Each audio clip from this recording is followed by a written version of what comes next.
In the very last round of Swiss out of this event, there was a Mikanko mirror that mattered for top cut.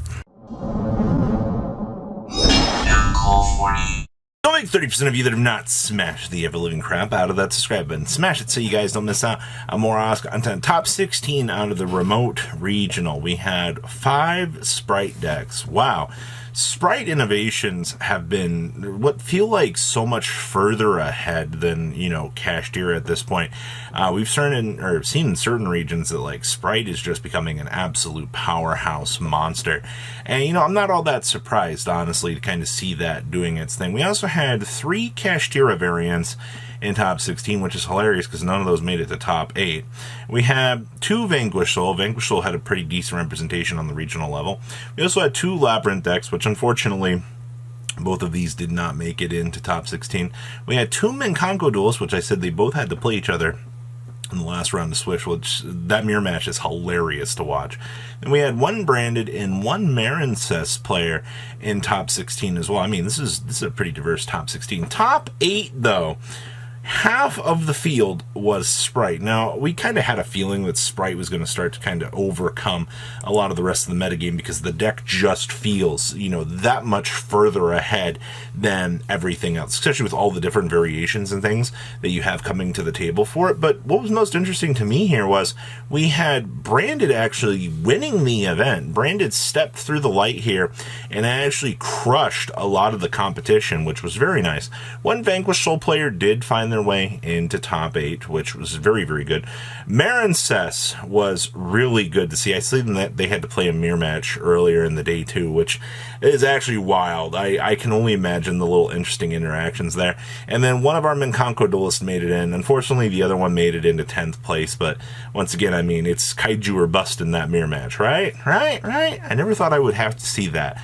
I thought the Flanders mirror match looked bad. All right, let's pass on over to those top deck lists. First deck list we're going to be looking at here is our top cut Marincess deck. Now, to be honest with you, I'm extremely happy to see that Marincess did well. You can thank a lot of the majority backing of this good card. Moonlit Chill, actually pretty good powerhouse right now for this format. Kind of want to, I gotta say, like, people underestimate certain little interactions and things that tend to come up. This is one of those cards that you take a look at and you're like, oh yeah, like that is a very strong card for the option trees. Yes, it is. And then, of course, your Marincess package is pretty standard in here. 1 Battle Ocean, you're on double dive, which that doesn't really change. I also see that we are playing Forbidden Droplet in here. Droplet was something that a lot of players were kind of heading back to as of late. Just, I mean, as long as you don't have to deal with an Arias on the field, this is kind of free real estate. A free negate is always going to be an extremely good option here. And then I see we were playing some good old classic removal down here, and then we are on a very heavy Bysteel package here. This deck does want to make sure that, if your opponent starts to do anything that's going to start to devastate you, that you can spot removal handle this with ease. And that's one of the things I will give to the Bysteels, especially in a deck like this, is, resolving an effect to, take care of an option tree, and then Agua Argonauts holding down the spell and trap for, you're literally good to go. So good stuff. This deck really does cover its bases as one of the best toolboxes out there. Next up here, we have Mikanko. Now, the first thing that you have to realize about this deck is you are Battle Phase Reflection Central, all right? Which means you're going to be setting up and doing your thing. I also will tell you the amount of people that heard that Mikanko cards with the Huli here, you literally enter into Equip Phase, and then your opponent's like, wait, your opponent can't target Mikanko cards to control card effects. Oh, and then, you've got the Wakadoshi here as well that's passing on, cannot be destroyed by card effects. The amount of people that were just dumbfounded by this interaction, and it's not like that this is some particularly, crazy thing, it's just, it can be destroyed by battle with card effect now, and you can't target your Mikanko stuff, and Yu-Gi-Oh! Players are just like, that's so broken, So yeah, that was a general interaction that I was seeing from players not really tending to understand, what's going on here in terms of the power in the metagame here. And of course, Diviner of the Herald here is an extremely good card as well. Getting the ability to dump, where is it, the good card here, and then, essentially set up some other things. There's some other things you can do with this if you dedicate more slots in the extra deck to some of the weirder things. And when I I say some of the weirder things, when you can start overlaying into like Beatrice and interactions like that. But we're not trying to go down that crazy path. But yeah, this deck managed to succeed out here and make top 8, and I'll clap for it because it's awesome. Also, this is one of the interactions I was talking about here. Yep, you can do that.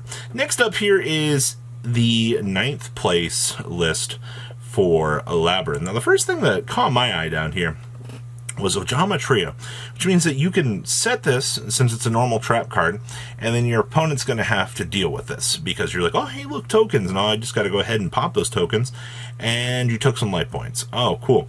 So this is effectively the deck's filter method for time / clog up some monster zones.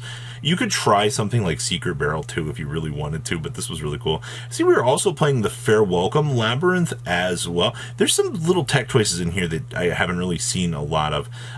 This was one of them, which I thought was really cool to see. We're on the Pot of Extravagance build as well, so you can go ahead and, you know, get as much draw power as you're going to need. The only thing that I was a little bit off about was maybe you'd want to try to dedicate more Chaos Angels if you're playing the Extrav build, but it's going to come down to probably pilot error on terms of that decision tree if you really want to go down that path. But to be fair, it did work out for 9th place, so that's going to be something, you know, you can save a little bit of money where you can. Take it. Also, Compulse is an insanely good card. The fact that you can set this and then just go ahead and start punishing your opponent is always going to be one of the freest things in the game of Yu-Gi-Oh! But good to see that Labyrinth is performing up to a pretty good standard out here. And then, of course, Kaiju's to rip away the opponent's hopes and dreams. Next up here, we have our other Mikanko deck. Now, this is playing the Axe of Fools. This is where you see the difference of OTK method across the variants here actually kicking, because basically anything above, you know, the threshold, I think, what is it, 2K, ends up being like an OTK with the Axe of Fools or something like that. It's actually pretty interesting. Actually, maybe it's not the Axe. Maybe it's one that gives the 2000 attack. That's the Reflection. But interesting to see that we're doing this. I see that we are still doing Kaiju stuff. We are playing little Pinker Tops here.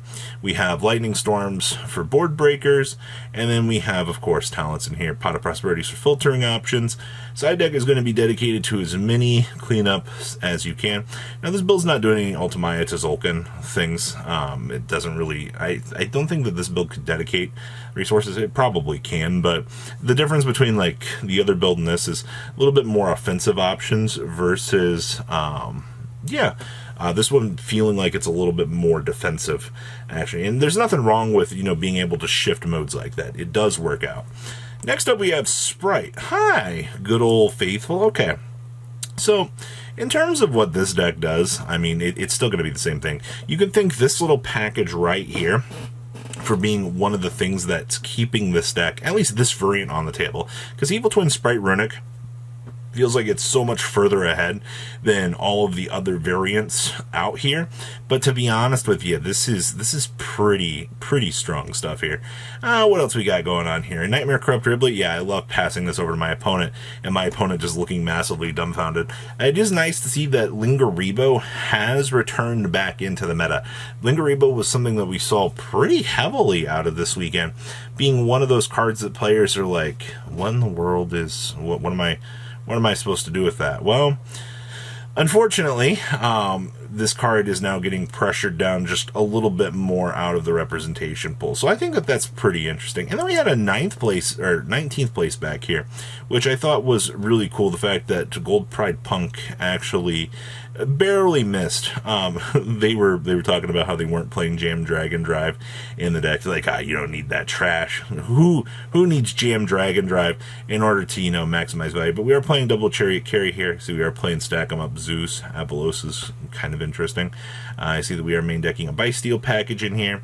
And of course, triple copies of the Rollerballer here. Okay.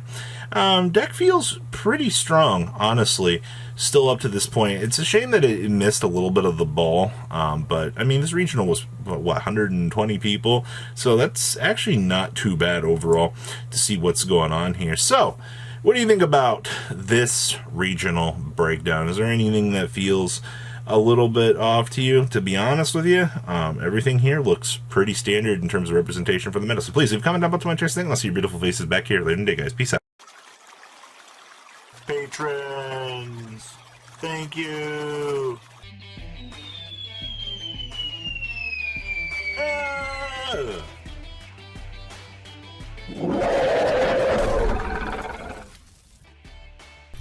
Thank you so much for watching. Check out these other videos.